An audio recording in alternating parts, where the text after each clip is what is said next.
Hey everyone, Ethan here. Hope your week is going well. If you're tuning in for the first time, this is a show called Plan B, where I explore my life on a year off from work to focus on creative pursuits. On today's episode, I'll explore one of the biggest reasons I'm here in front of you today. Let's roll the intro.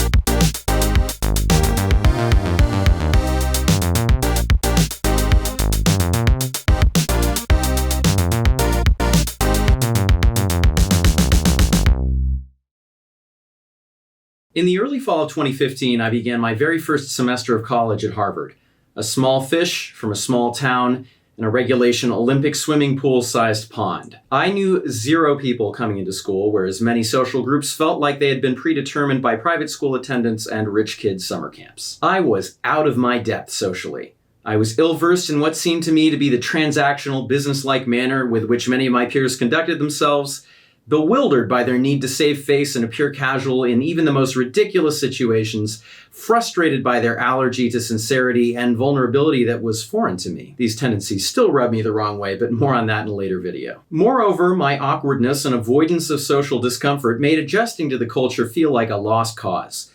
By the end of the semester, I was struggling in classes, socially isolated, and had caught an 8-week cold that developed into stubborn pneumonia. I was, in short, absolutely miserable and considering dropping out or transferring. There was only one thing that kept me from leaving school, and that was the a cappella group that I'd joined, the Din and Tonics. I'd auditioned for the group in September on a tip from a student member who'd hosted me for a pre-frosh orientation weekend the previous April, and I'd been lucky enough to get in. This was very big news.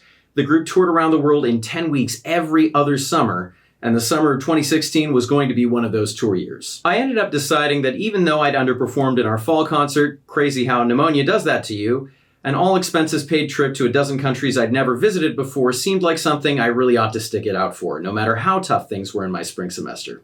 And yes, the spring was tough, but I'm glad I stuck it out. That summer was one of the best of my life. Looking back, it's amazing to me how the experience of all that travel and all that performance just sort of melted a lot of my life's problems away. It was an adventure of epic proportions. We sprinted to catch tight train connections in France, had ornate red carpet ceremonies held in our honor in Beijing, nearly got scammed by a houseboat homestay in Amsterdam, met weirdly theatrical English teachers in Japan, and fortunately survived one life-threatening allergic reaction on a plane from Iceland to London. Let me know in the comments if you want any more of those stories. I have many. To briefly tie up the loose thread from my last video, we did have a bizarre interaction with former Canadian Prime Minister Brian Mulroney while singing in the Yacht Club of Monaco on that tour. Still not entirely sure how we got that gig. Who really wanted us to recognize him as he walked over and congratulated us on our performance. We, in fact, did not recognize him, so he couldn't resist saying folksily to us, "You know, boys, I was the Prime Minister of Canada for many years, but mostly I'm just a failed saloon singer." We had no idea how to respond to that, and so he just sort of walked away. But anyway, mostly on this tour, we were performing, as much as 3 times per day. Every gig presented a new challenge. Sometimes people didn't come in on time or drifted out of tune. Sometimes we had to extensively socialize with people of varying backgrounds before and after the shows, some of whom could be occasionally quite unpleasant. And sometimes we had to rattle off 5-minute improvised speeches about our life stories and how parents could get their international kids into Ivy League schools. Much of this was very uncomfortable to me at the time. And so it was only after I got back home to Bar Harbor, adjusted to the jet lag, and steeled myself for a second year at Harvard that I realized how much my experiences had changed me. Mostly for the better. It turns out that the skills that I developed on and off stage, being able to put on a fresh face for the day ahead and the people in it, knowing how to be diplomatic in disagreements, and actively listening better in conversations, were the same as those I needed to learn to get by a little better in the broader world. College became less of a struggle after this, both in and out of the classroom. And this was truer the more I stuck with the Dins and the more I performed in general. To this day, I think that only public performance could have provided me with the healthy level of discomfort that I needed to better myself socially and make it through college.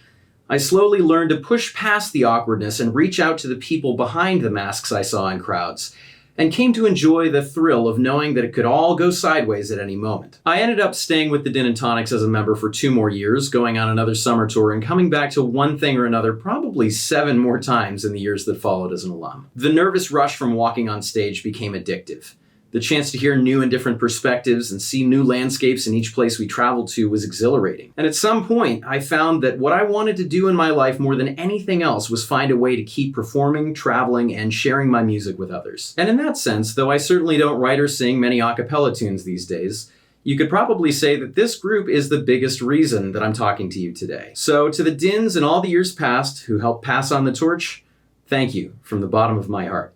You've seriously changed the course of my life. I have to give a shout out also to the current Din and Tonics, whom I hung out with the other week while they held auditions, and who inspired this week's video topic. Congratulations on your 4 new members, and I'm looking forward to seeing the adventures in your near-term futures. Today, reflecting on the legacy of the group in my life, I want to take a lesson from the best of my time in the Dins and do something that gives me a little bit of stage fright.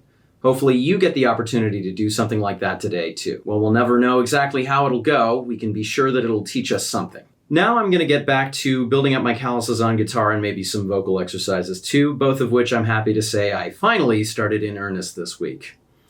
Hopefully more on that in next week's video. If you want to see more from me and or hear my music, please subscribe or follow this channel depending on where you're watching, and check out the video description for more social media links.